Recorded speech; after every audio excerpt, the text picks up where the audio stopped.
Hey there, what's up? How you doing? Thanks for tuning into the Foreigner Podcast for this episode.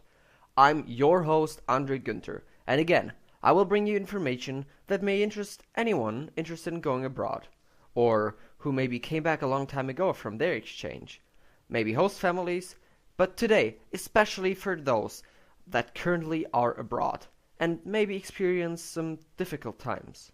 But we'll get to that later, because first of all, we need to get this episode started. And how could it be differently? I prepared the structure for you, so you can get the overview about this episode. First of all, I'll be talking about how to document your experience, how to write it down, how to have, lasting in some kind of way, just documentations. The second part will be about how to get helpful impressions and support during your exchange that may help you when you have problems. The third part will be the importance of other exchange students during your time abroad. So how do they interact with you? How do they affect your exchange, and why are they important? That should be it for the main part, and the fourth will of course be the quote of the day, and the fifth part will be the item of the day, or quote of the episode and item of the episode. I'm always not sure how to call it. Sometimes I say day, sometimes episode.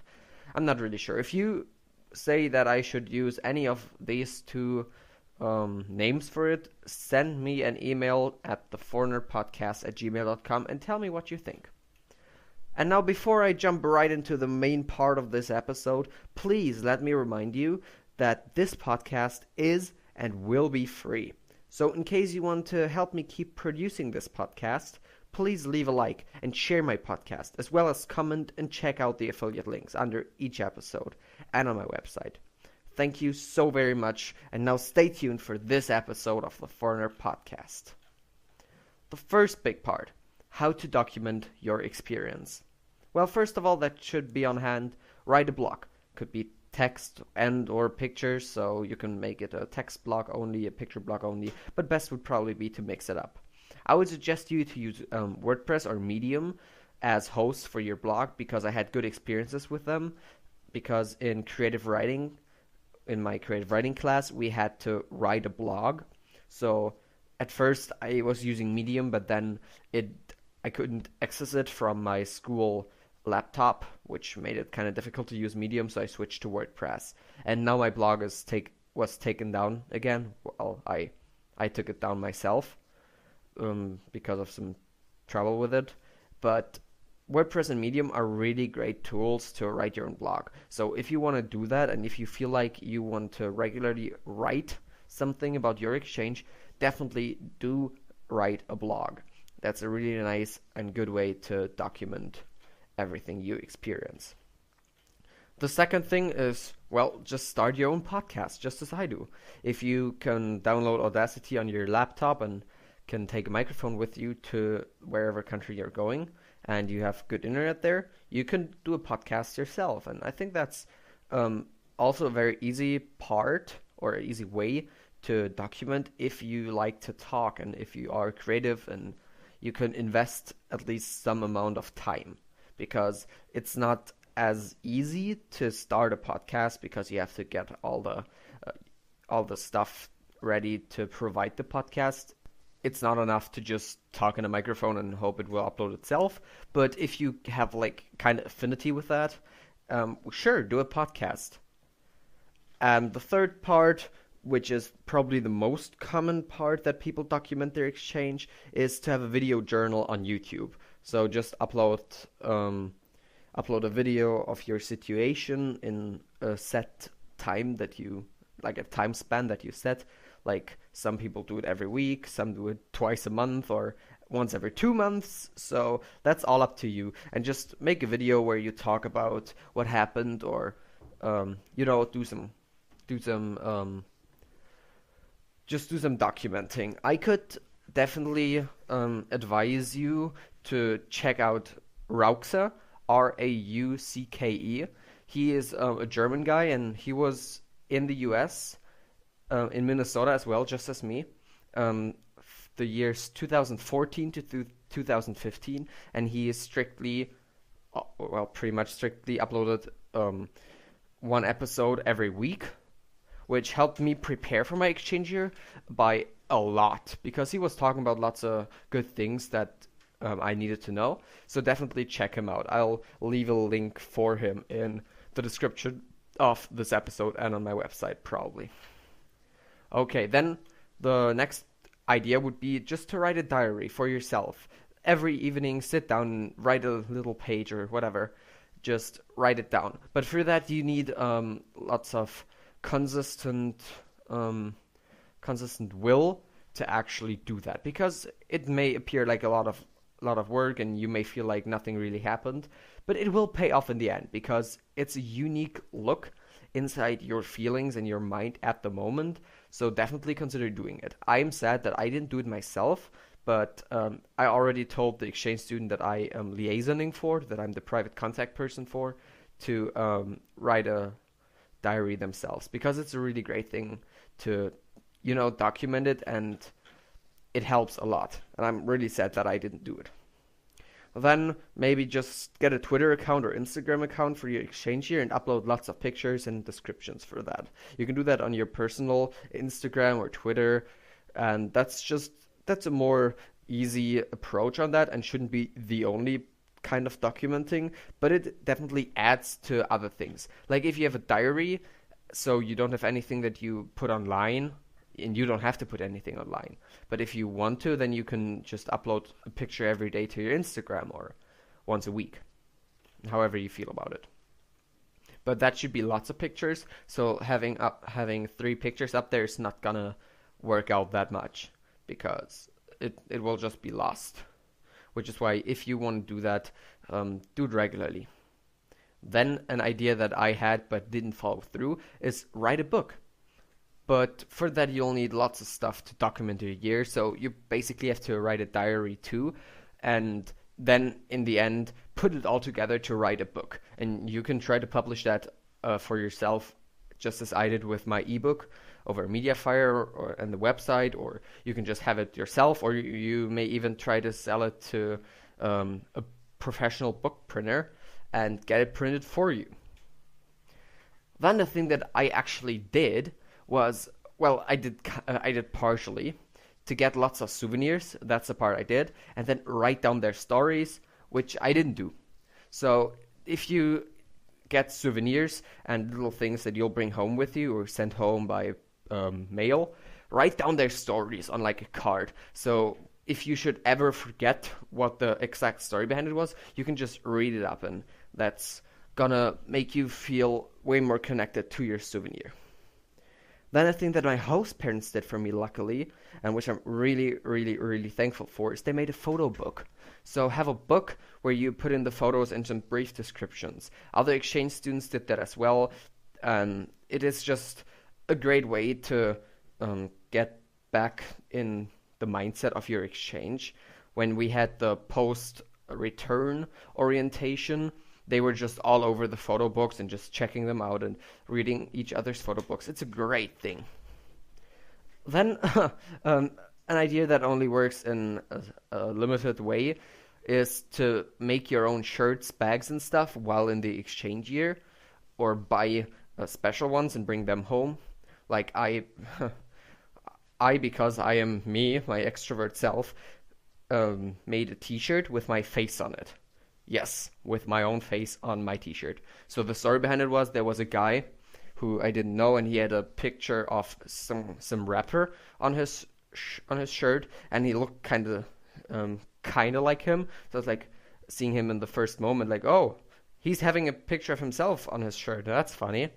But turned out it wasn't. But then I thought, hey, I should do that. That's a funny thing. And it actually was. Like, I was known as the German and the guy that has his own face on his t-shirt when I wore this t-shirt to school. And now that has a story. And even for our winter musical, my face became the design of the t-shirt. So the t-shirt was my face with Showcase 17 and the names of the people in it on the back, which is pretty cool. And now I have 2 nice t-shirts to remember the good old times.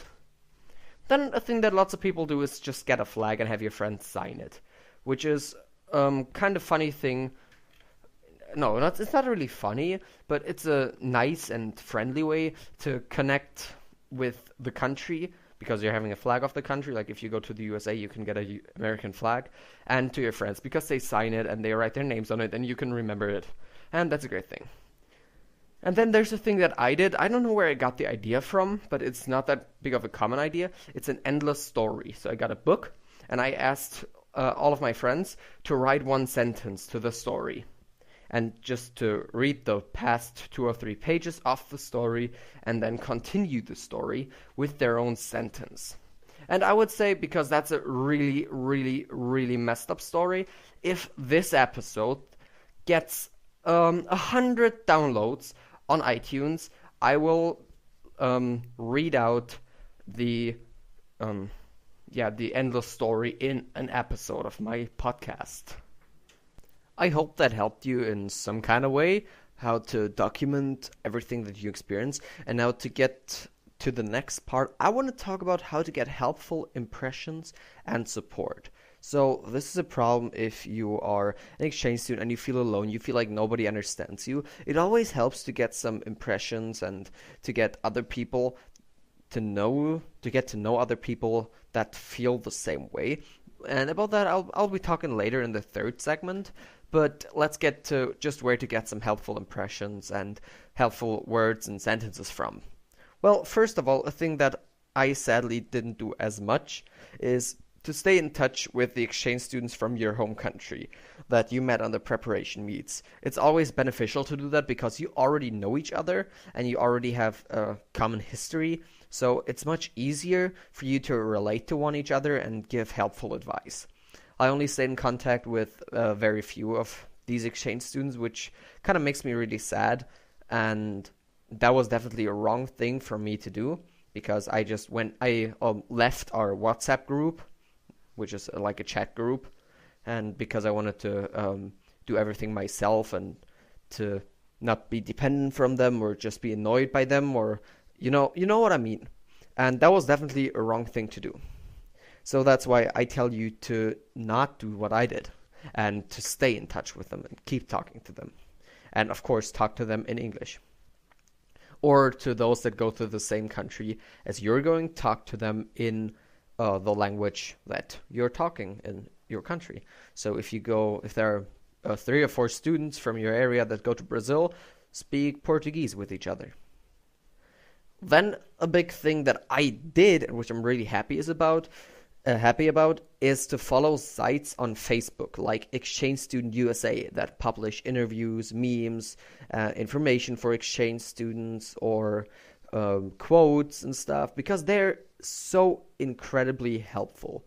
They help so much because you just know that other people feel the same way. Like, I was kind of insecure because in my exchange year I was gaining a load of weight, but they published lots of memes of like going to your exchange student and they just drew a stickman, and returning home they drew a stickman with a ball instead of a stick in the middle, which was really cool. And to know it is normal like that, and they were talking about, but you'll lose all of that soon, and that really helped me to get over the kind of me being fat thing.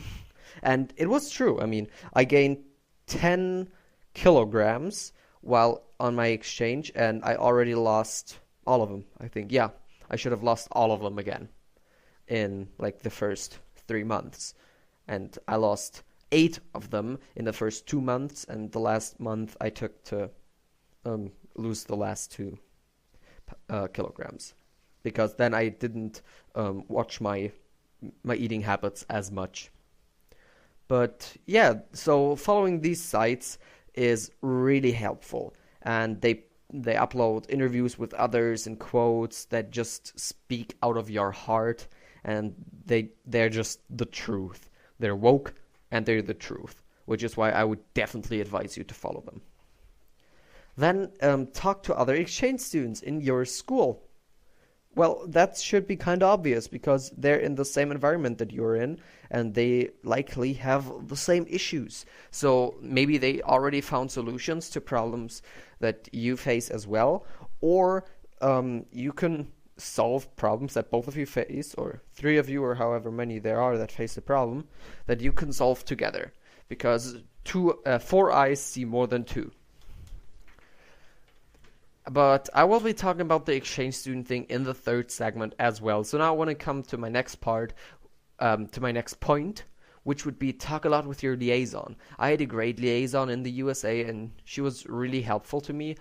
And so always talk to them and talk a lot. Have a good relation to them, and they are likely to have had other exchange students before or have been an exchange student, so they will know how you feel, and they will know qualified answers to your questions, which helps you a lot, which is why talking to your liaison is really important. Do it, of course. To keep in the talking segment, talk to the officials and volunteers of your organization, because just as your liaison, they're used to it. They have hosted and prepared and worked with many exchange students before you, and they know what's up. They're woke as well, and they will be able to help you and to give you qualified answers to your questions and qualified solutions to your problems, which is why talking to the officials and volunteers of your organization is always advisable. Then, a thing that you might have done before your exchange, but now you think it's kind of obsolete, but it's not, is to still read reviews and stories of other exchange students, because you will be able to relate to them, and you will be able to link your own problems and experiences to theirs, which is why I definitely advise you to still do that. As well as still watching video journals on YouTube. Pretty much just watch any of the public options to document your exchange that I mentioned earlier. So if that's possible, if there are any one of them that are online and that you can just watch for free, definitely consider watching some of them. Of course, you don't have to spend all your day just watching other people's exchanges, and don't make the mistake to compare yourself to them and be like, oh my god, they got it so much better than me, because they don't. It's different, but it's not better, it's not worse. Which is why you can definitely watch them and link to your own exchange, but don't compare yourself to them. Then a thing that I didn't do, but I can imagine that it helps a lot, is to talk to other exchange students or former exchange students in forums or comment sections in social media. Like there are always lots of discussions under the Facebook sites that are sharing memes and stuff on exchanges. So you can get to know people there and talk about your problems there with the anonymity, if that's a word, with being anonymous in the net or somewhat anonymous. So that always is a great thing to do, and to get to know other people that feel the same way that you feel. Then the last thing is to write about your feelings in like a text. Just write a few pages, and then the next day do like an analyzation of it and think about your feelings from a different perspective. I know it sounds stupid, but it can help you getting your ideas straight. Oh my god, my English is so bad. To get your ideas straight and to get an objective view on your problem. Like as you would do in school with a poem or whatever, just analyze your own text the next day. I didn't do that because I thought it was stupid, and now I would say it may even help, because you look at yourself, what you write down, your feelings, from a different perspective and from a more objective standpoint, which can definitely help you to feel better and to like actually understand why you're thinking what you're thinking and how all of that works. But that should be it for the part where to get the impressions and help from. Now let's get to the third main part, which would be the importance of other exchange students when being abroad. I already said a little kind of it in talking to exchange students in your school, because they know the same problems that you're facing, which is already the first point of that. First of all, they know and understand your struggle. They've been there, they're woke, and they understand, which is so important and so helpful. it is the most important thing about why other exchange students will be probably your best friends, and why you can feel like they understand you, because they do understand you and you understand them. Which way there's always good chemistry because exchange student, or most of the time. Not always, but most of the time. Because they feel the same way that you do, and they do that very often. Then they will help you because they know how much it helps to talk with someone, since they probably did it themselves, and they want to help others too. So don't be afraid to ask if another exchange students. It's like a group that is very that it has a high value in solidarity.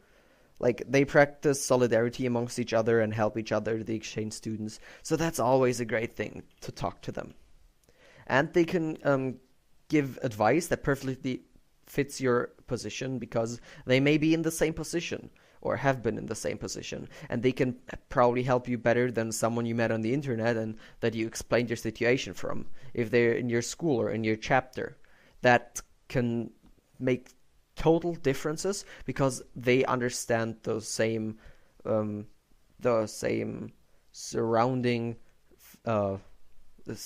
surrounding factors, I would say, that that is impacting your situation, which is why they can advise better than many others could. The last part to why they are so important is just a thing that's very true, because nothing heals you more than hearing "me too" in an exchange. Just knowing that you're not alone. There is someone else that feels the same way. This is so incredibly important, and it helped me a lot. When I felt bad and I talked to exchange student friends, and they just said the same thing, and they just knew what I felt, I was not alone. That helped me so much, which is why talking to other exchange students always helps. Now, that should be it to that part, and I want to come to the quote of the episode. And today I prepared a quote from Mahatma Gandhi: "Be the change that you wish to see in the world." Which is kind of true for life in general, and especially for exchange students, as pretty much any quote I feature on this podcast. Because exchange students, they usually bring tolerance and acceptance, and kind of expect others to have that for them too. To the place where they go, and they want to be accepted and tolerated there too as foreigners. So if you want to do that as well, and if you want to bring tolerance and acceptance into other parts of the country, in the world, and the country where you're going, be tolerant, be accepting to foreigners, and accept the others as well, and just be a good example. That is what Mahatma Gandhi could say on an exchange. And we're all human, and we all change societies. It's not like there's someone sitting on the top and says, "Oh, well, now society, I want you to, now let's be racist against this kind of people," or "Now let's all love each other, now let's all be communists." No, we as the people change it. So you need to get your butt off the chair and work for a better future, because you are part of the solution as well as the problem. And you have to decide which part you want to be. Do you want to solve a problem, or do you want to be a problem? That's why be the change that you wish to see in the world. Be part of the solution. And to lead your dream of a better world is by setting a great example, and by being a great example. So if you want other people to believe in the same values, you need to believe in those values as well, and you need to express them. Because otherwise, how should they believe in them if not even you believe in them?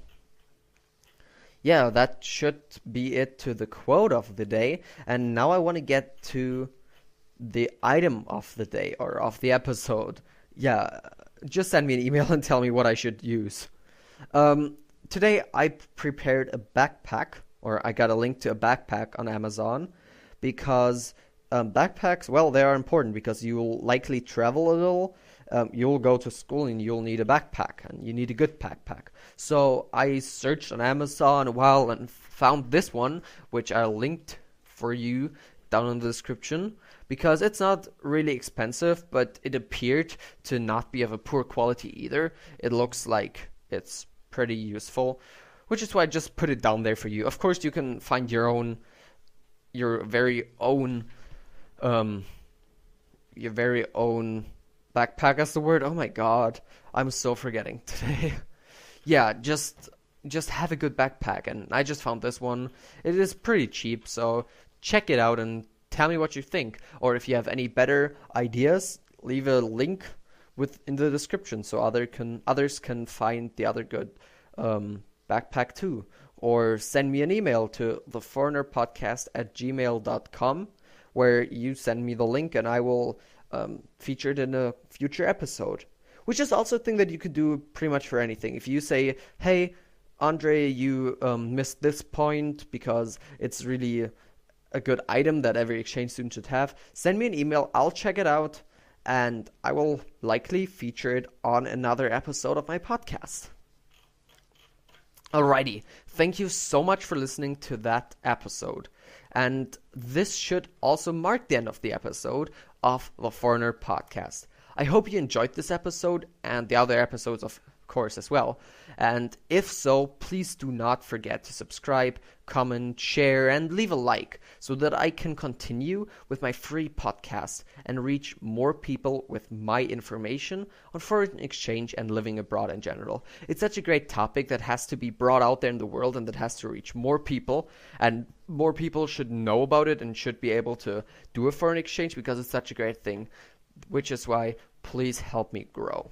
Also, don't forget to visit my website, theforeignerpodcast.com, and sign up for my free monthly newsletter and also receive your personal copy of my free ebook, 5 Exchange Student Itches Scratched. Thanks a lot, and hear you next time.